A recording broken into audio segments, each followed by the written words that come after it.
ಹರೇ ಶ್ರೀನಿವಾಸ. ಸಂಧ್ಯಾವಂದನದ ಬಗ್ಗೆ ನಾವು ಚಿಂತನೆ ಮಾಡಿದ್ದೀವಿ. ಎಷ್ಟು ಅಪೂರ್ವವಾಗಿರತಕ್ಕಂಥದ್ದು. ನಮ್ಮ ಮಾನಸಿಕವಾದ ರೋಗಗಳನ್ನು ಕಳೀತದೆ, ದೈಹಿಕವಾದ ರೋಗಗಳನ್ನು ಕಳೀತದೆ, ನಮ್ಮ ಜೀವನವನ್ನು ಪಾವನ ಮಾಡ್ತದೆ, ನಮ್ಮನ್ನು ಸಾತ್ವಿಕರನ್ನಾಗಿ ಮಾಡಿ ಮಾನವ ಅಂತ ಅನ್ನಿಸ್ತದೆ ಎಂಬ ಭಾವನೆಯನ್ನೆಲ್ಲ ನಾವು ತಿಳ್ಕೊಂಡ್ವಿ. ಇಂಥ ಸಂಧ್ಯಾವಂದನಕ್ಕೆ, ಗಾಯತ್ರಿ ಮಂತ್ರಕ್ಕೆ ಅರ್ಹತೆ, ಅದನ್ನು ಜಪ ಮಾಡಲಿಕ್ಕೆ ಯೋಗ್ಯತೆ ಯಾವಾಗ ಬರ್ತದೆ ಅಂದರೆ ಉಪನಯನ ಆದ ಮೇಲೆ. ಅದಕ್ಕೆ ಹೆಸರೇ ಉಪನಯನ. ಉಪ ಅಂದರೆ ಸಮೀಪ ಅಂತ ಅರ್ಥ. ಸಂಸ್ಕೃತದಲ್ಲಿ ಉಪಶಬ್ದಕ್ಕೆ ಸಮೀಪ. ಸಮೀಪಕ್ಕೆ ನಯನ ಅಂದರೆ ಹೋಗೋದು. ಯಾವುದಕ್ಕೆ ಸಮೀಪಕ್ಕೆ ಹೋಗೋದು? ವೇದಗಳಿಗೆ ಸಮೀಪ ಹೋಗುವುದೇ ಉಪನಯನ. ಉಪನಯನ ಆಗುವುದಕ್ಕಿಂತ ಮುಂಚೆ ವೇದಗಳನ್ನು ಅಧ್ಯಯನ ಮಾಡಲಿಕ್ಕೆ ನಮಗೆ ಅಧಿಕಾರ ಇರೋದಿಲ್ಲ. ಏನು ವೇದಗಳಂದ್ರೆ ಏನು? ವೇದಗಳು ಅಂತಂದರೆ ಭಗವಂತನ ಚಿಂತನೆ ಅಷ್ಟೇ, ಅದಕ್ಕಿಂತ ಏನಿಲ್ಲ. ಭಗವಂತನ ಕಲ್ಯಾಣ ಗುಣಗಳನ್ನು, ಭಗವಂತನ ಮಹಾಮಹಿಮೆಯನ್ನು ಹೇಳತಕ್ಕಂಥ ವಾಂಗ್ಮಯ ಪ್ರಪಂಚ ಯಾವುದದೋ ಅದೇ ವೇದಗಳು ಅನಿಸ್ಕೋತಾವೆ. ಪಾಶ್ಚಾತ್ಯರಲ್ಲಿ ಕ್ರಿಶ್ಚಿಯಾನಿಟಿ, ಇಸ್ಲಾಮಿಕ್ ಇವು ದೊಡ್ಡ ಧರ್ಮಗಳು, ಭಾಳ ವ್ಯಾಪಿಸಿದ ಧರ್ಮಗಳು, ಅದರಲ್ಲೇನು ಸಂದೇಹ ಪಡಬೇಕಾಗಿಲ್ಲ. ಅಂಥ ಅವರು ಕೂಡ ಇಸ್ಲಾಮಿಕ್ ಅಂದರೆ ಮಹಮ್ಮದೀಯರು ತಮ್ಮ ಖುರಾನನ್ನೇನು ಹೇಳ್ತಾರೆ ಗೊತ್ತಾ? ಖುದಾ ಕಾ ರುಹ್ ಅಂತಾರೆ. ಖುದಾ ಅಂದರೆ ಭಗವಂತ, ಭಗವಂತನ ಉಸಿರಂತವು ಖುರಾನ್ ಎಂಬುದು. ಉಸಿರು ಅಂದರೆ ಅವನ ಬಾಯಿಯಿಂದ ಬಂದಿದ್ದು, ಅವು ಬಹಳ ಪವಿತ್ರವಾದದ್ದು, ಅವು ಭಗವಂತನನ್ನು ಹೇಳತಕ್ಕಂಥವು ಅಂತ ಅವ್ರು ಚಿಂತನೆ ಮಾಡ್ತಾರೆ. ಬೈಬಲ್, ಕ್ರಿಶ್ಚಿಯನ್ಸ್ ಬೈಬಲನ್ನು ಹೇಳ್ತಾರೆ ಗಾಡ್ಸ್ ವರ್ಡ್ಸ್ ಅಂತ. ಅಂದರೆ ಭಗವಂತನ ಶಬ್ದಗಳು, ಭಗವಂತ ಆಡಿದ ನುಡಿಮುತ್ತುಗಳು ಎಂಬ ಭಾವನೆಯಲ್ಲಿ ಹೇಳ್ತಾರೆ ಅವರು. ಮತ್ತು ನಮ್ಮ ಭಾರತೀಯರ ಸಂಪತ್ತು ಯಾವುದು? ನಿಜವಾದ ಸಂಪತ್ತು ಯಾವುದು? ವೇದಗಳು. ಆ ವೇದಗಳು ಅಪೌರುಷೇಯ, ಭಗವಂತನ ಮುಖಕಮಲದಿಂದ ಹೊರಹೊಮ್ಮಿರತಕ್ಕಂಥ ಅಪೂರ್ವ ವಾಂಗ್ಮಯ ಪ್ರಪಂಚ. ಒಂದೇ ಒಂದು ಹೇಳ್ತೀನಿ, ವೇದಗಳು ಒಂದು ಸಾಮಾನ್ಯವಾದ ಹಾಡುಗಬ್ಬಗಳಾಗಿದ್ದರೆ, ಅಂದರೆ ಏನೋ ಪ್ರಕೃತಿಯನ್ನು, ಗಿಡವನ್ನು, ನಮಿಲನ್ನು, ಚಂದ್ರನನ್ನು, ಸೂರ್ಯನನ್ನು ವರ್ಣನ ಮಾಡತಕ್ಕಂಥ ಶಬ್ದಗಳಾಗಿದ್ದರೆ, ನಮ್ಮ ಭಾರತೀಯರು ಇಷ್ಟು ಸಾವಿರ ವರ್ಷಗಳಿಂದ ಅದನ್ನು ಕಾಪಾಡಿಕೊಳ್ತಾ ಬರ್ತಾ ಇಲ್ಲ. ಬೈಬಲ್ನಲ್ಲಿ ಚೇಂಜಸ್ ಅವೆ, ಇದು ಸತ್ಯ. ಅವರೇ ಹೇಳ್ತಾರೆ ಹೊಸದು ಮತ್ತು ಹಳೆಯದು ಅಂತ ಹೇಳಿ. ಖುರಾನ್ನಲ್ಲಿ ಹಾಗೆ ಅದೇ, ಅವೆಲ್ಲ ಹುಟ್ಟಿ 2000 ವರ್ಷ ಆಯಿತು. ಆದರೆ ನಮ್ಮ ವೇದದಲ್ಲಿ ಒಂದು ಅಕ್ಷರ ಹಿಂದೆ ಮುಂದಾಗಿಲ್ಲ ಇವತ್ತಿಗೆ. ಕಾರಣ ಏನು ಗೊತ್ತನ? ಅದನ್ನು ಬಾಯಿಪಾಠ ಮಾಡಿದರೆ ಹೊರತಾಗಿ ಪುಸ್ತಕಗಳಲ್ಲಿ ಬರೆದಿಟ್ಟುಕೊಳ್ಳಿಲ್ಲ. ಅಂತ ಅಪೂರ್ವವಾಗಿರ್ತಕ್ಕಂಥ ವೇದ. ಆ ವೇದದಕ್ಕೆ ಹತ್ತಿರ ನಾವು ಹೋಗಬೇಕಾದ್ರೆ ಸಮೀಪಕ್ಕೆ ನಯನ ಕರ್ಕೊಂಡು ಹೋಗ್ತಕ್ಕಂಥದ್ದು. ಯಾತಕ್ಕೆ? ವೇದಗಳ ಹತ್ತಿರಕ್ಕೆ ನಮ್ಮನ್ನು ಕರ್ಕೊಂಡು ಹೋಗ್ತಕ್ಕಂಥದ್ದು ಯಾವುದಂದರೆ ಈ ಮುಂಜಿ ಅಂತಕ್ಕಂಥದ್ದು. ಇನ್ನೂ ಒಂದು ಉಪನಯನ ಅಂದರೆ ಅರ್ಥ ಏನು? ಅಂದರೆ ಸಮೀಪ. ಯಾವುದಕ್ಕೆ ಸಮೀಪ? ಭಗವಂತನಿಗೆ ಹತ್ತಿರ ಕರ್ಕೊಂಡು ಹೋಗತಕ್ಕಂಥದ್ದು ಯಾವುದಂದರೆ ಉಪನಯನ, ಮುಂಜಿ. ಸಮೀಪೆ ನಯನ ಅಂದರೆ ಕರ್ಕೊಂಡು ಹೋಗತಕ್ಕಂಥದ್ದು. ಎಲ್ಲಿಗೆ? ಭಗವಂತನ ಹತ್ತಿರಕ್ಕೆ ನಮ್ಮನ್ನು ಕರ್ಕೊಂಡು ಹೋಗೋದು ಯಾವುದು? ಈ ಸಂಧ್ಯಾವಂದನ ಅಂತಕ್ಕಂಥದ್ದು. ಆದ ಕಾರಣವೇ ಇಂಥ ಸಂಧ್ಯಾವಂದನದಲ್ಲಿ ಅಧಿಕಾರ ಬರಬೇಕಾದರೆ ಉಪನಯನ ಮಾಡ್ಕೋಬೇಕು. ಇದನ್ನು ಯಾವಾಗ ಮಾಡ್ಕೋಬೇಕು? ಈಗಾಗಲೇ ಹೇಳಿದ್ದೇನೆ, 5 ವರ್ಷಕ್ಕೆ ಮಾಡ್ಕೋಬಹುದು ಅಂತ ಋಷಿಗಳು ಹೇಳ್ತಾರೆ. 6 ವರ್ಷ, 7 ವರ್ಷ, 8 ವರ್ಷ, ಕನಿಷ್ಠ 12 ವರ್ಷದೊಳಗಾಗಿ ಉಪನಯನ ಮಾಡ್ಕೋಬೇಕು. ಅದರಲ್ಲಿ ಪ್ರಧಾನವಾದದ್ದು, ಅತ್ಯಂತ ಶ್ರೇಷ್ಠವಾದದ್ದು ಯಾವುದಂದರೆ 8ನೇ ವರ್ಷದಲ್ಲಿ ಉಪನಯನ ಮಾಡಿಕೊಂಡೇ ತಿರಬೇಕು. 12 ವರ್ಷ ಮಾತ್ರ ದಾಟಬಾರದು, ಎಂದೆಂದಿಗೂ ದಾಟಬಾರದು ಅಂತ. 8 ವರ್ಷಕ್ಕೆ ಮಾಡ್ಕೋಬೇಕಾಗಿರ್ತಕ್ಕಂಥ ಉಪನಯನ ಯಾವ ರೀತಿ ಇರ್ತದೆ ಅಂದರೆ, ಅವತ್ತು ಯಜ್ಞೋಪವೀತವನ್ನು ಧಾರಣ ಮಾಡೋದು. ಯಜ್ಞೋಪವೀತ ಯಾಕೆ ಹಾಕ್ಕೋಬೇಕು? ಹೆಣ್ಣುಮಕ್ಕಳಿಗೆ ಮಾಂಗಲ್ಯ ಎಂಬುದು ಯಾವ ರೀತಿ ಅವಳು ಮುತ್ತೈದೆ ಅಂತ ಸೂಚನೆ ಮಾಡ್ತದೋ, ಅದೇ ಪ್ರಕಾರ ಒಬ್ಬ ಗಂಡಸಿಗೆ ಯಜ್ಞೋಪವೀತ ಎಂಬುದು ಇವನು ವೇದಾಧಿಕಾರಿ, ಇವನು ಭಗವಂತನನ್ನು ಆರಾಧನೆ ಮಾಡ್ತಕ್ಕಂಥ ವ್ಯಕ್ತಿ ಅಂತ ಸೂಚನೆ ಮಾಡ್ತಾರೆ. ಹೇಗೆ ಒಂದು ಸ್ಕೂಲಿಗೆ ಹೋಗಬೇಕಾದ್ರೆ ಸ್ಕೂಲ್ ಡ್ರೆಸ್ ಅಂತ ಮಾಡಿರ್ತಾರೆ, ಆ ಸ್ಕೂಲ್ ಡ್ರೆಸ್ ಹಾಕ್ಕೊಂಡು ಹೋಗಬೇಕು. ಅಂದರೆ ಈ ಸ್ಕೂಲ್ ಡ್ರೆಸ್ ಎಂಬುದು ಇವಾಗಲೇ ಬಂದು ಅಂದ್ಕೋಬೇಡ್ರಿ. ಗೌತಮ ಮಹರ್ಷಿ ತನ್ನ ಗೌತಮ ಧರ್ಮಸೂತ್ರದಲ್ಲಿ ಸ್ಕೂಲ್ ಅಂದ್ರೇನು, ಆಗಿನ ಪಾಠಶಾಲೆಗಳು ಹೇಗಿದ್ದವು, ಅಲ್ಲಿ ವಿದ್ಯಾರ್ಥಿಗಳು ಹೇಗಿರ್ತಿದ್ರು, ಅವ್ರ ಡ್ರೆಸ್ ಕೋಡ್ ಏನಿರ್ತಿತ್ತು ಎಲ್ಲ ಅದೇ ಒಂದು ಚಿಂತನೆ ಕೊಡ್ತೇನೆ ನಿಮಗೆ. ಇವತ್ತು ಸ್ಕೂಲಿಗಳಿಗೆ ಮಕ್ಕಳು ಹೋಗ್ತಾರೆ, ಡ್ರೆಸ್ ಏನೋ ಇರ್ತದೆ, ಆ ಡ್ರೆಸ್ ಎಂಥದ್ದಿರ್ತದೆ. ಒಬ್ಬ ಬಡವರ ಮಗ ಅವನು ನೀಲಿ ಶರ್ಟ್ ನಿಕ್ಕರ್ ವೈಟ್ ಶರ್ಟ್ ಹಾಕ್ಕೊಂಬರಬೇಕು ಅಂತ ರೂಲ್ ಮಾಡಿರ್ತಾರೆ ಸ್ಕೂಲ್ ಟೀಚರ್ಸು. ಸ್ಕೂಲು ಅದನ್ನೇ ಹಾಕ್ಕೊಂಡು ಹೋಗ್ತಾನೆ, ಅದೇ ಕಲರ್ ಇರ್ತದೆ. ಅದರದ್ದು ಸಾಮಾನ್ಯವಾದ ಕಾಟನ್ನಲ್ಲಿ ಆಗಿರ್ತದೆ. ಅದೇ ಸ್ವಲ್ಪ ರಿಚ್ ಆಗಿದ್ದ ಅವನು ಮತ್ತೆ ಬೇರೆ ಬೇರೆ ಬೇರೆ ಒಳ್ಳೆ ಬಹಳ ಶ್ರೇಷ್ಠ ಬೆಲೆ ಬಾಳ್ತಕ್ಕಂಥ ಡ್ರೆಸ್ ಹಾಕ್ಕೊಂಡಿರ್ತಾನೆ, ಕಲರ್ ಅದೇ ಇರ್ತದೆ. ಮತ್ತು ಒಳ್ಳೆ ಶೌಕಾರನಾಗಿದ್ದ ಅವನು ಕಾರ್ನಲ್ಲಿ ಬರ್ತಾನೆ, ಸ್ಕೂಟರ್ನಲ್ಲಿ ಬರ್ತಾನೆ, ಇಲ್ಲ ಕೈಗೆ ವಾಚ್ ಕಟ್ಕೊಂಡು ಬರ್ತಾನೆ, ಕೊರಳಲ್ಲಿ ಏನಾದರೂ ಬಂಗಾರ ಹಾಕ್ಕೊಂಡು ಬರ್ತಾನೆ, ಉಂಗುರ ಹಾಕ್ಕೊಂಡು ಬರ್ತಾನೆ, ಏನೋ ಬರ್ತಾನೆ. ಈ ಡ್ರೆಸ್ಸು ಕಮಾನು ಸಾಮಾನ್ಯ ಇರ್ತದೆ, ಆದರೆ ವೇಷಭೂಷಣಗಳು ಏನವಲ್ಲ, ಇವು ವ್ಯತ್ಯಾಸ ಇರ್ತದೆ ಇವತ್ತು. ಅದು ನಮ್ಮ ಪ್ರಾಚೀನ ಗೌತಮ ಹೇಳ್ತಾನೆ, ಆಗಿನ ಕಾಲದಲ್ಲಿ ಕೃಷ್ಣ ಪಾಠಶಾಲೆಗೆ ಬಂದ, ಬಲರಾಮ ಪಾಠಶಾಲೆಗೆ ಬಂದ, ಸುಧಾಮ ಅತಿ ಕಡು ಬಡವನಾದ ಸುಧಾಮ ಪಾಠಶಾಲೆಗೆ ಬಂದ. ಕೃಷ್ಣ ಅಂಥೇಳಿ ಅವನು ಕಿರೀಟ ಇಟ್ಕೊಂಡು ಮತ್ತು ಒಳ್ಳೊಳ್ಳೆ ರೇಷ್ಮೆ ವಸ್ತ್ರ ಎಲ್ಲ, ಕೃಷ್ಣನಾದರೂ ಬಲರಾಮನಾದರೂ ಅವತ್ತಿನ ಚಕ್ರವರ್ತಿಗಳ ಮಕ್ಕಳಾದರೂ ಕಡು ಬಡವ ಬ್ರಾಹ್ಮಣನ ಒಬ್ಬ ಮಗನಾದರೂ ಕೂಡ ಸಮಾನ ಡ್ರೆಸ್. ಎಂಥ ಅದು ಕಂಪಲ್ಸರಿ ಎಲ್ಲ ವಿದ್ಯಾರ್ಥಿಗಳು ಲಂಗೋಟಿ ಹಾಕಬೇಕಾಗಿದ್ದೆ, ಎಲ್ಲ ಮಕ್ಕಳು ದಂಡ ಹಿಡ್ಕೋಬೇಕಾಗಿದ್ದೆ, ಎಲ್ಲ ಮಕ್ಕಳು ಶಿಖಾಬದ್ಧರಾಗಿರಬೇಕಾಗಿದ್ದೆ, ಎಲ್ಲ ಮಕ್ಕಳು ಗುರುಕುಲಕ್ಕೆ ಅನುಗುಣವಾಗಿ ಅಲ್ಲಿಯ ವಾತಾವರಣದಲ್ಲಿ ಇರಬೇಕಾಗಿದ್ದು. ಈ ಟೈಮಿಗೆ ಹೇಳಬೇಕಂದ್ರೆ ಆ ಟೈಮಿಗೆ ಹೇಳಬೇಕು, ಈ ಟೈಮಿಗೆ ಸಂಧ್ಯಾವಂದನ ಮಾಡಬೇಕಂದ್ರೆ ಆ ಟೈಮಿಗೆ ಗುರುಗಳು ಹೇಳೋ ಪ್ರಕಾರ ಮಾಡ್ತಾ ಇರಬೇಕು. ಇದೆಲ್ಲದಕ್ಕಿಂತ ಮಿಗಿಲಾಗಿ ಚಕ್ರವರ್ತಿಯ ಮಗನಾಗಿದ್ದರೂ ಕೂಡ ಪಾಠಶಾಲೆಗೆ ಬಂದ ಅಂದರೆ ಅವನು ಭಿಕ್ಷಾಟನೆಗೆ ಹೋಗಬೇಕಾಗಿದ್ದೆ. ಹೋಗಿ ಊರಲ್ಲಿ ಹೋಗಿ ಭವತೀ ಭಿಕ್ಷಾಂದೇಹಿ ಅಂತ ಭಿಕ್ಷೆ ಬೇಡಿಕೊಂಡು ಬಂದು ಗುರುಗಳಿಗೆ ಒಪ್ಪಿಸ್ಬೇಕು. ಇದು ಎಷ್ಟು ಸುಂದರಡಿ. ಸಣ್ಣ ಅಲ್ರಿ, ಇದು ಹುಡುಗರಿಗೆ ಸಣ್ಣ ಹುಡುಗರಿದ್ದ ಅಲ್ಲಿಂದ ಭಿಕ್ಷಾ ಆಟನ ಮಾಡೋದು ತಪ್ಪಾಗಲ್ಲ. ಸ್ವಲ್ಪ ಆ ಭಿಕ್ಷಾಪಟದ ರೂಲ್ ಏನದಕ್ಕೆ ನೋಡಿದ್ಯಾ ನೀನು? ನಾವು ನೋಡಿಲ್ಲ. ಏನು ಭಿಕ್ಷಾಟನೆ ಅಂತಂದ್ರೆ ಏನು?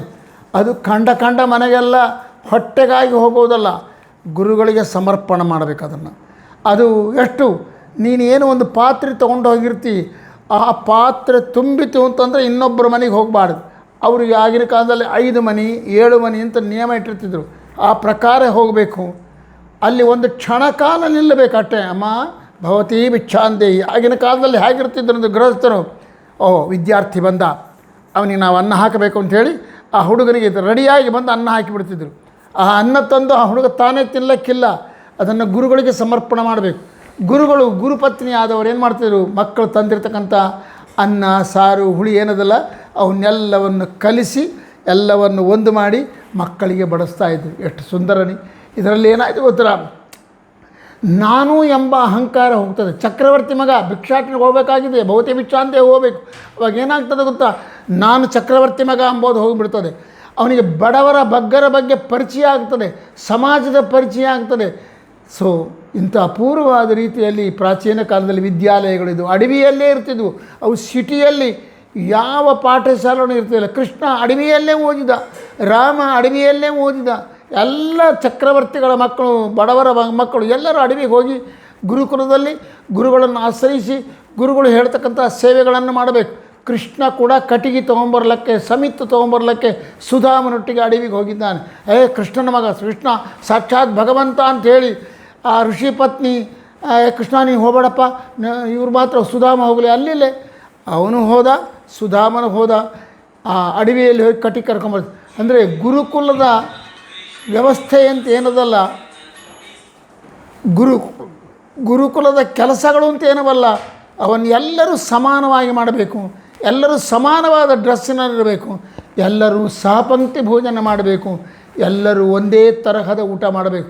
ಚಕ್ರವರ್ತಿ ಮಗ ಅಂತ ಮನೆಯಿಂದ ಸ್ವೀಟ್ಗಳು ತಂದು ತಿಂತೀನಿ ಅಂದರೆ ಇಲ್ಲೇ ಇಲ್ಲ, ಅದು ಪ್ರಶ್ನೆನೇ ಇಲ್ಲ. ಇಂಥ ಒಂದು ಸಿಸ್ಟಮ್ ಆಗಿನ ಕಾಲದಲ್ಲಿರ್ತಿತ್ತು. ಇಂಥ ಗುರುಕುಲ ವಾಸ ಮಾಡುವುದಕ್ಕೆ ಮುಂಚೆ ಉಪನಯನ ಸಂಸ್ಕಾರ ಮಾಡ್ಕೋಬೇಕು. ಆಗ ನಾವು ಡ್ರೆಸ್ ಹೇಗಿರ್ತದೋ ಹಾಗೆ, ಇವನು ವೇದಾಧ್ಯಯನ ಮಾಡ್ತಕ್ಕಂಥ ಹುಡುಗ, ಇವನಿಗೆ ವೇದದಲ್ಲಿ ಅಧಿಕಾರ ಇರ್ತಕ್ಕಂಥವನು ಅಂತ ತಿಳಿಸ್ಲಿಕ್ಕಾಗಿ ಯಜ್ಞೋಪವೀತ ಹಾಕ್ಕೊತಿದ್ರು. ಈ ಯಜ್ಞೋಪವೀತ ಅಂಬೋದು ಒಂದು ಎಚ್ಚರಿಕೆ ಕೊಡ್ತದೆ. ಏನು ಗೊತ್ತಾನ, ಹುಡುಗನಿಗೆ ಹಾಕಿದಾಗ ನಾನು ಯಜ್ಞೋಪವೀತ ಹಾಕ್ಕೊಂಡಿದ್ದೀನಿ, ನಾನು ಶುಚಿಯಾಗಿರಬೇಕು, ನಿರ್ಮಲನಾಗಿರಬೇಕು, ನಿರ್ಮಲ ಮನಸ್ಕನಾಗಿರಬೇಕು ಎಂಬ ಎಚ್ಚರಿಕೆಯನ್ನು ಕೊಡ್ತದೆ. ನೀನು ಯಜ್ಞೋಪವೀತ ಹಾಕಿಕೊಂಡು ಕಾಮ ಕ್ರೋಧಾದಿಗಳಿಗೆ ಬಲಿಯಾದಿ ಅಂತಂದರೆ ನಿನ್ನ ಯಜ್ಞೋಪವೀತ ವ್ಯರ್ಥ ಆಗಿಬಿಡ್ತಾರೆ. ಇದು ಮೊದಲನೇದು. ಎರಡನೇದು, ಈ ಯಜ್ಞೋಪವೀತದಲ್ಲಿ ಎಷ್ಟು ಮಂದಿ ದೇವತೆಗಳಿದ್ದಾರೆ ಎಂಬ ಚಿಂತನೆ ಬರಬೇಕು. ನಾನು ಹಾಕಿಕೊಂಡಿದ್ದು ಒಂದು ಸಾಧಾರಣ ಒಂದು ನೂಲು ದಾರದ ಒಂದು ಹಗ್ಗದಿಂದ ದಾರದಿಂದ ಮಾಡಿರ್ತಕ್ಕಂಥ ಒಂದು ಚೈನ್ ಅಂದ್ಕೋಬಾರ್ದು. ಇದರಲ್ಲಿ ಇಷ್ಟು ಮಂದಿ ದೇವತೆಗಳಿದ್ದಾರೆ ಎಂಬ ಚಿಂತನೆ ಅವನಿಗೆ ಬರ್ತಾ ಇರ್ತಾನೆ. ಇದು ಎಚ್ಚರಿಕೆ ಬಂದಾಗೆಲ್ಲ ತಪ್ಪು ಮಾಡಬಾರ್ದು ಎಂಬ ಆಲೋಚನೆ ಬರ್ತಾನೆ. ಈ ಎಲ್ಲ ಸಂಸ್ಕಾರಗಳನ್ನು ಕೊಡಲಿಕ್ಕಾಗಿ ನಮ್ಮ ಪ್ರಾಚೀನರು ಹೆಣ್ಣು ಮಗಳಿಗೆ ಹೇಗೆ ಮಾಂಗಲ್ಯ ಕಟ್ಟಿ, ನಾನು ಒಬ್ಬ ಪತಿಯನ್ನು ಕೈ ಹಿಡಿದವಳು, ನನ್ನ ಪತಿ ಬಿಟ್ಟು ಮತ್ತೊಂದು ದೈವ ಇಲ್ಲ, ನಾನು ಅವನನ್ನೇ ಆಶ್ರಯಿಸಬೇಕು, ಅವನಿಗೆ ಉಪಚಾರ ಮಾಡೋದು, ಅವನ ಸೇವೆ ಮಾಡೋದು, ಅವನಿಗೆ ಕೆಟ್ಟ ಮಾತಾಡದೇ ಇರೋದು, ಅವನ ಬಗ್ಗೆ ಸಿಟ್ಟಾಗದೇ ಇರತಕ್ಕಂಥದ್ದು ಏನದಲ್ಲ, ಇದು ನನ್ನ ಧರ್ಮ ಅಂತ ಅವಳಿಗೆ ಆ ಮಾಂಗಲ್ಯ ಎಚ್ಚರಿಕೆ ಹಾಕಿ ಕೊಡ್ತಿರ್ತದವು. ಒಬ್ಬ ಬ್ರಹ್ಮಚಾರಿಗೆ ಈ ಯಜ್ಞೋಪವೀತ ಅಂಬೋದು ಕೂಡ ನಾನು ಧರ್ಮಕ್ಕೆ ಬದ್ಧನಾದವನು, ನಾನು ಅಶುಚಿಯಾಗಿರಬಾರ್ದು, ನಾನು ಕಾಮ ಕ್ರೋಧ ಲೋಭ ಮೋಹಗಳಿಗೆ ವಶನಾಗಬಾರ್ದು, ನಾನು ಧಾರಣ ಮಾಡಿದ ದಾರದಿಂದ ನಿರ್ಮಿತವಾಗಿರತಕ್ಕಂಥ ಯಜ್ಞೋಪವೀತ ಅದಲ್ಲ, ಅದು ದಾರದ್ದು ಅಂತ ಕಾಣಿಸಿದರೂ ಕೂಡ ಅದರಲ್ಲಿ ಋಗ್ವೇದ, ಯಜುರ್ವೇದ, ಸಾಮವೇದ, ಅಥರ್ವಣ ವೇದಗಳವೆ. ಅಲ್ಲಿ ಎಲ್ಲ ದೇವತೆಗಳು, ವಾಯು, ಬ್ರಹ್ಮ, ಪ್ರಜಾಪತಿ ಮತ್ತು ಸೂರ್ಯ, ಚಂದ್ರ ಎಲ್ಲ ದೇವತೆಗಳು ಇದರಲ್ಲಿ ವಾಸ ಮಾಡಿದ್ದಾರೆ. ನನ್ನ ಹೆಗಲ ಮೇಲೆ ಅವರು ಕೂತ್ಕೊಂಡು, ನನ್ನ ದೇಹದ ಮೇಲೆ ಕೂತ್ಕೊಂಡು ನನ್ನನ್ನು ನಿರಂತರ ರಕ್ಷಣೆ ಮಾಡ್ತಾ ಇರ್ತಾನೆ. ನಾನು ಭಗವಂತನ ಸ್ತೋತ್ರಾತ್ಮಕವಾದ ವೇದಗಳನ್ನು ಅಧ್ಯಯನ ಮಾಡಿ ಭಗವಂತನ ಉಪಾಸನೆ ಮಾಡಲಿಕ್ಕಾಗಿ ಸಮಾಜದ ಸೇವೆಗಾಗಿ ಬಂದಿರತಕ್ಕಂಥ ವ್ಯಕ್ತಿ ಎಂಬ ಎಚ್ಚರಿಕೆ ಅವನಿಗೆ ಈ ಯಜ್ಞೋಪವೀತದಿಂದ ಬರ್ತಾ ಇರ್ತದೆ. ಅದ ಕಾರಣ ಯಜ್ಞೋಪವೀತ ಧಾರಣ ಮಾಡಬೇಕು. ಈ ಯಜ್ಞೋಪವೀತದಲ್ಲಿ ಏನೇನಿರ್ತದೆ ಸ್ವಲ್ಪ ಅದನ್ನು ಸ್ವಲ್ಪ ಚಿಂತನೆ ಮಾಡೋಣ. ಸ್ವಲ್ಪ ಎಷ್ಟು ಜ್ಞಾಪಕ ಇರ್ತದೋ ಅಷ್ಟು ಜ್ಞಾಪಕ ಇಟ್ಕೊಳ್ಳೋಕ್ಕೆ ಪ್ರಯತ್ನ ಮಾಡಿರಿ. ಇದು ಒಂದು ಯಜ್ಞೋಪವೀತ ಅಂದರೆ ಇದು ಒಂದು ಯಜ್ಞೋಪವೀತ. ಇದರಲ್ಲಿ 3 ದಾರಗಳಿರ್ತವೆ. ಈ ಒಂದೊಂದು ದಾರ ಎಷ್ಟಿರ್ತದೆ ಅಂದರೆ 3 ಎಳೆಗಳಿಂದ ಕೂಡಿಕೊಂಡಿರ್ತದೆ. 3 ಒಂದು ದಾರದಲ್ಲಿ 3 ನೂಲುಗಳಿರ್ತವೆ, 3 ಎಳೆ ಇರ್ತವೆ. ಅದರಂತೆ ಎರಡನೇದರಲ್ಲಿ 3, ಇದರಲ್ಲಿ 3, ಒಟ್ಟು 9 ನೂಲುಗಳಿಂದ ತಯಾರಾಗಿರ್ತಕ್ಕಂಥ ಯಜ್ಞೋಪವೀತ. ಯಾಕೆ 9? ನಿನ್ನ ಜೀವನದಲ್ಲಿ ನವ ಅಂದರೆ ನೂತನ ಅಂತ ಅರ್ಥ. ನಿನ್ನ ಜೀವನ ನೂತನ ಆಗಬೇಕು. ಬ್ಯಾಕ್ ಬರಬಾರ್ದು, ಹಳೆಯದಾಗಬಾರ್ದು. ನೀನು ಹೊಲಸಾದ ಜೀವನ ಮಾಡಿದಂದರೆ ಕೆಳಗಿಳಿದಿಂತ ಅರ್ಥ ಇಲ್ಲ. ನೂತನವಾಗಿ ಇವತ್ತಿದ್ದ ಜೀವನ ನಾಳೆ ಇರಬಾರ್ದು, ಹೊಸದಾಗಬೇಕು. ಅಂದರೆ ಜ್ಞಾನ ಸಂಪಾದನೆ ಜಾಸ್ತಿ ಆಗಬೇಕು, ಧರ್ಮದಲ್ಲಿ ಆಸಕ್ತಿ ಜಾಸ್ತಿ ಬೆಳಿಬೇಕು. ಹೀಗೆ ನೂತನವಾಗಿ ಹೋಗಬೇಕು. ಒಂದು ನವ ಅಂತಂದರೆ ಇನ್ನೊಂದು ಅರ್ಥ ಏನು ಗೊತ್ತಾನ, ಅದ್ಭುತವಾದದ್ದು. ನಿನ್ನ ಬುದ್ಧಿ ಎಂಬುದೇನದಲ್ಲ, ನವನವೋನ್ಮೇಷವಾಗಬೇಕು. ಅಂದರೆ ಬೆಳಗ್ತಾ ಇರಬೇಕು, ದಿನಕ್ಕೆ ಬೆಳಗ್ತಾ ಇರಬೇಕು. ಅದಕ್ಕಾಗಿ ಇದನ್ನು 9 ಮಾಡಿದರು. ಇನ್ನು ಅದಕ್ಕಿಂತ ಅದ್ಭುತವಾದದ್ದು ಯಾವುದಂದರೆ ನವಭಕ್ತಿಗಳನ್ನು ನೀನು ಕೂಡಿಸಿಕೋ. ಶ್ರವಣಂ, ಕೀರ್ತನಂ, ವಿಷ್ಣೋ ಸ್ಮರಣಂ, ಪಾದಸೇವನಂ, ಅರ್ಚನಂ, ವಂದನಂ, ದಾಸ್ಯಂ, ಸಖ್ಯಂ, ಆತ್ಮನಿವೇದನಂ ಅಂತಕ್ಕಂಥ ನವವಿಧ ಭಕ್ತಿಗಳನ್ನು ನಿನ್ನ ಜೀವನದಲ್ಲಿ ಅಳವಡಿಸಿಕೋ ಅಂತ ತೋರಿಸೋಕ್ಕಾಗಿ 9 ನೂಲುಗಳಿಂದ ಮಾಡಿದ್ದಾರೆ. ಇದಕ್ಕಿಂತಲೂ ಅಪೂರ್ವವಾದದ್ದು ಅಂದರೆ ಇದೇನದಲ್ಲ, ಇದು ಋಗ್ವೇದಕ್ಕೆ ಪ್ರತಿನಿಧಿ. ಇದು ಒಂದು ನೂಲು, ಒಂದು ದಾರ ಏನದಲ್ಲ, ಇದು ಋಗ್ವೇದ. ಇದು ಎರಡನೇದು ಯಜುರ್ವೇದ, ಇದು ಮೂರನೇದು ಸಾಮವೇದ. ಈ ಗಂಟು ಏನದಲ್ಲ, ಇದಕ್ಕೆ ಬ್ರಹ್ಮಗಂಟು ಅಂತಾರೆ.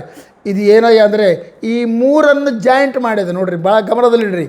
ಋಗ್ವೇದ, ಯಜುರ್ವೇದ, ಸಾಮವೇದ ಈ 3 ದಾರಗಳನ್ನು ಕಲಿಸಿದ್ದು ಯಾವುದು ಅಂತಂದರೆ ಇದು ಬ್ರಹ್ಮಗಂಟು.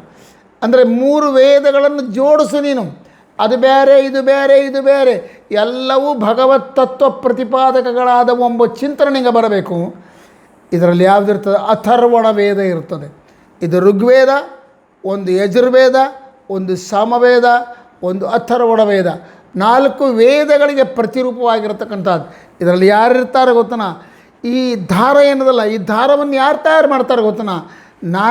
ನಾನು ಮಿಷನ್ನಾಗಿ ತಯಾರು ಮಾಡೀನಿ ಅಲ್ಲ, ನೀನಲ್ಲ, ನಿನ್ನಿಂದ ಬ್ರಹ್ಮದೇವರು ಮಾಡಿಸ್ತಾರೆ.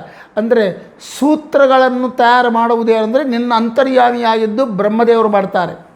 ಆಮೇಲಕ್ಕೆ ಆ ನೂಲುಗಳು ಇರವಲ್ಲ, ಆ ನೂಲುಗಳನ್ನು ಈ ರೀತಿಯಾಗಿ ಜೋಡಿಸಿ ಒಂದಾಗಿ ಮಾಡುವುದು ಯಾರು? ವಿಷ್ಣು ಮಾಡ್ತಾನೆ.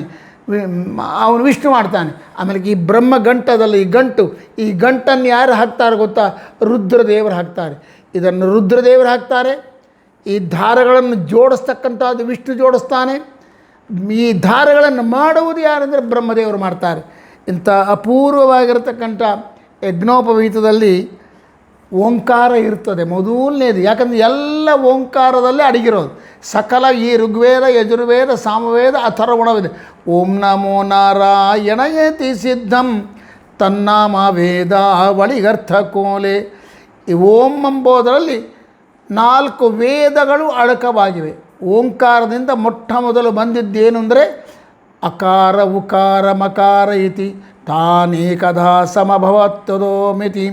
ಅಕಾರ ಉಕಾರ ಮಕಾರ ನಾದ ಬಿಂದು ಘೋಷ ಶಾಂತ ಅತಿಶಾಂತ ಅಂತಕ್ಕಂಥ 8 ಅಕ್ಷರಗಳು ಹೊರಗೆ ಬಂದವು. ಈ 8 ಅಕ್ಷರಗಳಿಂದ 51 ಅಕ್ಷರಗಳು ಹೊರಗೆ ಬಂದವು. ಅಕಾರದಿಂದ ಅ ಇ ಉ ಅಂ ಅಹ ಅವರಿಗೆ. ಆಮೇಲೆ ಅಕಾರ ಉಕಾರದಿಂದ ಕವರ್ಗ, ಅಕಾರ ಮಕಾರದಿಂದ ಚವರ್ಗ, ನಾದ ಬಿಂದು, ಇದರಿಂದ ಒಂದೊಂದೊಂದು ಲೆಕ್ಕ ಹಾಕಿ ತಗೋರಿ ಸರಿಯಾಗಿ 51 ಅಕ್ಷರಗಳು ಇದರಿಂದ ಇದಕ್ಕಿಂತ ಮುಂಚೆ ಓಂ ಎಂಬೋದರಿಂದ 8 ಅಕ್ಷರಗಳಿಂದ ಓಂ ನಮೋ ನಾರಾಯಣಾಯ ಓಂ ಎಂಬೋ ಅಷ್ಟಾಕ್ಷರ ಮಂತ್ರ ಬಂತು. ಈ ಅಷ್ಟಾಕ್ಷರ ಮಂತ್ರದಿಂದ 3 ಪಾದದಿಂದ ಯುಕ್ತವಾಗಿರತಕ್ಕಂಥ ಗಾಯತ್ರಿ ಬಂತು. ಈ 3 ಪಾದದಿಂದ ಕೂಡಿರ್ತಕ್ಕಂಥ ಗಾಯತ್ರಿಯಿಂದ ಋಗ್ವೇದ, ಯಜುರ್ವೇದ, ಸಾಮವೇದಗಳು ಬಂದವು. ಇಂಥ ಅಪೂರ್ವವಾದ ಇದು ಎಲ್ಲವೂ ಇದರಲ್ಲಿ ಅಡಕವಾಗಿದೆ ತೋರಿಸೋಕ್ಕಾಗಿ ಓಂಕಾರ ಇಲ್ಲಿ ಈ ಯಜ್ಞೋಪವೀತದಲ್ಲಿ ಓಂಕಾರ ಅಡಕವಾಗಿದೆ ಅಂತ ತಿಳ್ಕೋಬೇಕು. ಆಮೇಲೆ ಅಗ್ನಿದೇವರು ಇದರಲ್ಲಿದ್ದಾರೆ. ಆಮೇಲೆ ದ್ವಿತೀಯ ನಾಗ ಇದ್ದಾನೆ. ನಾಗ ಅಂದರೆ ಶೇಷದೇವರು ಇದರಲ್ಲಿದ್ದಾರೆ. ಆಮೇಲೆ ಸೋಮ ಚಂದ್ರ ಇದ್ದಾನೆ ಇದರಲ್ಲಿ. ಪಿತೃದೇವತೆಗಳು ಇದರಲ್ಲಿ ಇದ್ದಾರೆ. ಪಿತೃದೇವತೆಗಳಾದ ಮೇಲೆ ಪ್ರಜಾಪತಿ ಇದ್ದಾನೆ ಇದರಲ್ಲಿ. ಪ್ರಜಾಪತಿ ಅಂದರೆ ಬ್ರಹ್ಮ, ಚತುರ್ಮುಖ ಬ್ರಹ್ಮ ಇದರಲ್ಲಿದ್ದಾನೆ, ಈ ಯಜ್ಞೋಪವೀತದಲ್ಲಿದ್ದಾನೆ. ಆಮೇಲೆ ವಾಯುದೇವರಿದ್ದಾರೆ. ಆಮೇಲೆ ಸೂರ್ಯ ಇದ್ದಾನೆ, ವಿಶ್ವೇ ದೇವತೆಗಳಿದ್ದಾರೆ. ಇಷ್ಟರ ಮಂದಿನ ಚಿಂತನೆ ಮಾಡಿ ಋಗ್ವೇದ, ಯಜುರ್ವೇದ, ಸಾಮವೇದ, ಅಥರ್ವಣ ವೇದಗಳನ್ನು ಚಿಂತನೆ ಮಾಡಿ ಈ ಯಜ್ಞೋಪವೀತವನ್ನು ಧಾರಣ ಮಾಡಬೇಕು. ಇದ್ರದ್ದು ಅಳತಿ ಕೊಟ್ಟಾರೆ, ಆದರೆ ಇವತ್ತು ತಯಾರು ಮಾಡೋದು ಇಷ್ಟು ಉದ್ದ ಮಾಡಿ ಕೂತ್ಕೊತಾರೆ. ಏನು ಮಾಡಬೇಕು? ಇದು ನ್ಯಾಯವಾಗಿ ಅದ್ರ ಯಾಕೆ ಹೀಗೆ ಮಾಡಿದ್ದ ಅಂದರೆ ಪಾಪ ಅವರು ಆಲೋಚನೆ ಮಾಡಿದ್ರು. 7 ಅಡಿ ಎತ್ತರಿದ್ದ ಒಬ್ಬನು, ಅವ್ರು ಇದ್ರ ಹಾಕಿಕೊಂಡ್ರೆ ಅವ್ರಿಗೆ ಏನು ಮಾಡ್ಬೇಕು? ಅದು ಅವರು ಸಣ್ಣದು ಹಾಕಿದ್ರೆ ಕುತ್ತಿ ಕೂಡ ಆಗಲ್ಲ, ಇದಾಗ್ತದೆ. ದೊಡ್ಡದು ಮಾಡಿ ಇದು ಗಂಟು ಮೇಲೆ ಬ್ರಹ್ಮ ಗಂಟು ಹಾಕ್ತಾ ಹೋಗಬೇಕು. ಸರಪಳಿಯಂತೆ ಹಾಕಬೇಕು. ಅದು ಎಷ್ಟಿರಬೇಕು ಅಂದರೆ ನಾಭಿಗೆ ಸರಿಯಾಗಿರಬೇಕು. ಯಾವ ವ್ಯಕ್ತಿ ಆಗಲಿ ಯಜ್ಞೋಪವೀತ ಧಾರಣ ಮಾಡಿದ ಅಂದರೆ ಆ ಯಜ್ಞೋಪವೀತ ಬಂದು ನಾಭಿ ಕೆಳಗಿಳಿಬಾರ್ದು, ನಾಭಿಯ ಮೇಲಿರಬಾರ್ದು. ಅವನ ನಾಭಿ ಎಷ್ಟದೋ ಅಲ್ಲಿವರೆಗೆ ಈ ಯಜ್ಞೋಪವೀತ ಹಿಂಗೆ ಹಾಕ್ಕೊಂಡಿದ್ರೆ ಅದು ಕರೆಕ್ಟಾಗಿ ಇಲ್ಲಿ ಬರಬೇಕು, ನಾಭಿಗೆ ಬರಬೇಕು. ಅಲ್ಲಿವರೆಗೆ ಉಳಿದೆಲ್ಲ ಏನು ಮಾಡಬೇಕು? ಹಿಂಗೆ ಗಂಟು ಹಾಕ್ತಾ ಹೋಗಬೇಕು. ಒಂದಕ್ಕೊಂದು ಜಾಯಿಂಟ್ ಮಾಡಿ ಒಂದು ಚೈನ್ ಮಾಡಿಕೊಂಡು ಸಣ್ಣದು ಮಾಡಿಕೊಂಡು ಹಾಕಬೇಕು. ಇಲ್ಲಿ ಸ್ವಲ್ಪ ಆಲೋಚನೆ ಮಾಡೋಣ. ಯಾಕೆ ನಾಭಿ ತನಕ ಯಾಕೆ ಹಾಕ್ಕೋಬೇಕು? ಸೈಂಟಿಫಿಕ್ ಆಲೋಚನೆ ಮಾಡಿ, ವಿಜ್ಞಾನ ರೀತಿಯಲ್ಲಿ ದೊಡ್ಡದಿಷ್ಟು ಉದ್ದ ಇಲ್ಲಿ ತನಕ ಹಾಕ್ಕೊಂಡು ಅಂತಂದರೆ ಸಡನ್ನಾಗಿ ನೀನೇನಾದರೂ ಯೂರಿನ್ ಪಾಸ್ ಮಾಡಬೇಕು ಅಂತ ಕೂತ್ಕೊಂಡಾಗ ಅದು ಹೋಗಿ ಎಲ್ಲಿ ಬಡಿತದೆ ಗೊತ್ತನಾ? ಎಲ್ಲಿ ಹೋಗಿ ಕೆಳಗೆ ಬಡ್ದು ಬಿಡ್ತದೆ. ಆ ಬಚ್ಚಲು ಇರ್ತದಲ್ಲ, ಹೊಲಸಾದ ನಿನ್ನ ಉಗುಳು ಉಪಗಳು ಬಿದ್ದಿರ್ತಕ್ಕಂಥ ಅಲ್ಲೆಲ್ಲ ಬಿದ್ದು ಬಿಡ್ತದೆ. ನೀನು ಲ್ಯಾಟ್ರಿನ್ ಕೂತ್ಕೊಂಡು ಹೋಗಿ ನಿನ್ನ ಸೆಪ್ಟಿಕ್ ಟ್ಯಾಂಕ್ನಲ್ಲೇ ಬೀಳ್ತದೆ. ಆದ ಕಾರಣ ಅದು ಕೆಳಗೆ ಬೀಳಬಾರ್ದು ಅಂತ ಹೇಳಿ ನಿನ್ನ ನಾಭಿ ತನಕ ಇರಬೇಕು. ಅದು ಹಿಂಗೆ ಕೂತ್ಕೊಂಡ್ರು ಕೂಡ ಅದೇನು ಕೆಳಗೆ ಬೀಳೋದಲ್ಲ. ಅದು ಒಂದನೇದು. ಎರಡನೇದು ಅಪೂರ್ವವಾದ ಇನ್ನೊಂದು ಚಿಂತನೆ ಕೊಡ್ತಾರೆ ನಮ್ಮವರು. ಯಜ್ಞೋಪವೀತವನ್ನು ನೀನು ಮಲಮೂತ್ರ ವಿಸರ್ಜನೆ ಮಾಡುವಾಗ ನಿನ್ನ ಬಲಗಿವಿಗೆ ಸುತ್ತಿಯಬೇಕು ಅಂತಿರೋದು. ಯಾಕೆ ಬಲಗಿವಿಗೆ ಸುತ್ತಿಯಬೇಕು? ಪ್ರತಿ ಮಾನವನ, ಪ್ರತಿ ಜೀವಿಯ ಕಿವಿಯಲ್ಲಿ, ಬಲಗಿವಿಯಲ್ಲಿ ಗಂಗಾ, ಯಮುನಾ, ಸರಸ್ವತಿ ಮೊದಲಾದ ನದಿಗಳಿರ್ತಾವೆ. ನಾನು ಯಜ್ಞೋಪವೀತ ಎಲ್ಲಿಟ್ಟಿದ್ದೀನಿ? ಗಂಗಾ ದಂಡೆಯಲ್ಲಿಟ್ಟಿದ್ದೀನಿ, ಪವಿತ್ರವಾಗಿಟ್ಟಿದ್ದೀನಿ ಎಂಬ ಆಲೋಚನೆ ನಿಮಗೆ ಬರಲಿಕ್ಕಾಗಿ ಈ ರೀತಿ ಮಾಡ್ತಾರೆ. ಇಂಥ ಯಜ್ಞೋಪವೀತವನ್ನು ಧಾರಣ ಮಾಡಬೇಕಾದ್ರೆ ಮೊದಲು ಗಾಯತ್ರಿ ಮಂತ್ರದಿಂದ ಅದನ್ನು ಜಪ ಮಾಡಿ, ಆ ನಂತರದಲ್ಲಿ ಅಲ್ಲಿರ್ತಕ್ಕಂಥ ದೇವತೆಗಳನ್ನೆಲ್ಲ ಸ್ಮರಣ ಮಾಡಿ ಅದಕ್ಕೊಂದು ಯಜ್ಞೋಪವೀತಂ ಪರಮಂ ಪವಿತ್ರಂ ಪ್ರಜಾಪತಿರ್ಯತ್ ಸಹಜಂ ಪುರಸ್ತಾತ್ ಆಯುಷ್ಯಮಗ್ರಂ ಪ್ರತಿಮಂಚ ಶುಭ್ರಂ ಯಜ್ಞೋಪವೀತಂ ಬಲಮಸ್ತು ತೇಜ ಅಂತ ಹೇಳ್ತಾ ಈ ಮಂತ್ರವನ್ನು ಹೇಳಿ ಯಜ್ಞೋಪವೀತ ಧಾರಣ ಮಾಡಿ, ಯಜ್ಞೋಪವೀತ ಇಲ್ಲದಿದ್ದು, ಹೌದು ಈ ಯಜ್ಞೋಪವೀತ ಯಾವಾಗಲೂ ಇರಬೇಕು, ಅವು ಯಾವಾಗಲೂ ಇರಬೇಕು. ನಿನ್ನ ಕುತ್ತಿಗೆಯಿಂದ ಅದು ಹೇಗೆ ಹೆಣ್ಣು ಮಕ್ಕಳಿಗೆ ಮಾಂಗಲ್ಯ ಅಂಬೋದು ಹೊರಗೆ ಬರಬಾರ್ದು, ಹಾಗೆ ಕುತ್ತಿಗೆಯಿಂದ ಯಜ್ಞ ಮತ್ತು ಯಾವಾಗ ಬರಬೇಕು, ಅದು ಜೀರ್ಣ ಆಯಿತು, ಹರಿದು ಹೋಯಿತು ಅಂತಂದರೆ ಹರಿದ ಯಜ್ಞೋಪವೀತವನ್ನು ಹಾಕಿಕೊಳ್ಳಬಾರ್ದು. ಆಮೇಲಕ್ಕೆ ನನಗೇನಾದ್ರು ಅಶೌಚ ಆಯಿತು, ಅದರ ಹೊಲಸು ಮುಟ್ಟಿದೆ ಅಂತ ಗೊತ್ತಾಗ್ತಾ ನಿಂಗೆ, ಹೊಲಸು ಮುಟ್ಟಿದೆ ಅಂತ ಅಂದ ಕೂಡಲೇ ಆ ಯಜ್ಞೋಪವೀತವನ್ನು ವಿಸರ್ಜನೆ ಮಾಡಬೇಕು. ಸರಿ ಸ್ವಾಮಿ, ಹೊಲಸು ಮುಟ್ಟಿದಾಗ, ಅಶೌಚ ಆದಾಗ, ಮತ್ತು ಮಲಮೂತ್ರಾದಿಗಳ ಸ್ಪರ್ಶ ಆದಾಗ, ಮತ್ತು ಎರಡನೇದು ಅದು ಹರಿದು ಹೋದಾಗ ನೂತನ ಯಜ್ಞೋಪವೀತ ಧಾರಣ ಮಾಡಬೇಕು ಅಂತ ನೀವು ಹೇಳಿದಿರಿ. ಮತ್ತು ಈ ಯಜ್ಞೋಪವೀತ ಏನದಲ್ಲ, ಇದು ಯಾವ್ಯಾವ ಧಾರಣ ಮಾಡಬೇಕು, ವರ್ಷಕ್ಕೆ ಒಮ್ಮೆ ಅಂತೂ ಕಂಪಲ್ಸರಿ ಧಾರಣ ಮಾಡಬೇಕು. ಉಪಕರ್ಮ ಅಂತ ಬರ್ತಾರೆ, ಆ ಉಪಕರ್ಮ ಬಂದಾಗ ನೂತನ ಹವನ ಹೋಮಾದಿಗಳನ್ನು ಮಾಡಿ ನೂತನ ಯಜ್ಞೋಪವೀತವನ್ನು ವರ್ಷಕ್ಕೊಂದು ಸಲ ಋಗ್ವೇದಗಳಿಗೆ ಒಂದು ದಿವಸ ಬರ್ತಾರೆ, ಯಜುರ್ವೇದಗಳಿಗೆ ಒಂದು ಸಲ ಬರ್ತಾರೆ. ಆಗ ಇದನ್ನು ಧಾರಣ ಮಾಡ್ತಕ್ಕಂಥದ್ದು ಮಾಡಬೇಕು ಅಂತ ಹೇಳ್ತಾ, ಮುಂದೆ ಏನು ಮಾಡಬೇಕು ಎಂಬುದನ್ನು ನಾಳೆ ನೋಡೋಣ ಅಂತ ಹೇಳ್ತಾ, ಹರೇ ಶ್ರೀನಿವಾಸ ಗುರು ರಾಘವೇಂದ್ರ.